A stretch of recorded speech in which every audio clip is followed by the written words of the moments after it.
د بدې خسرګنۍ او د بد میړه دپاره یو بهترینه وظیفه ده، یو بهترین عمل دی، یو بهترینه دعا ده. دا دعا ده هغه انسان وایي، بیا که نر وي که ښځه وي، الله تعالی به دی بیا کامیابه کوي چې دغه عمل وکړي. یعنې د دغه عمل په کولو سره به الله تعالی ده ته کامیابي ورکوي.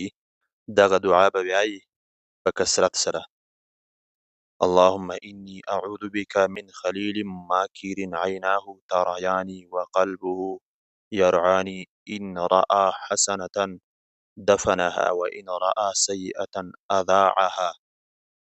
دغه به وایي په کثرت سره، که نر وي که ښځه وي، الله تعالی به له بدې خسرګنۍ څخه چې خسرګنۍ د دغه بده وي او یا یو زنانه وي د هغې میړه بد وي، دغه دعا چې ووایي الله تعالی به پکې کامیابه کړي او الله تعالی به دوی ته فایده ور ورسوي د دغه عمل او د دغې وظیفې په وجه باندې.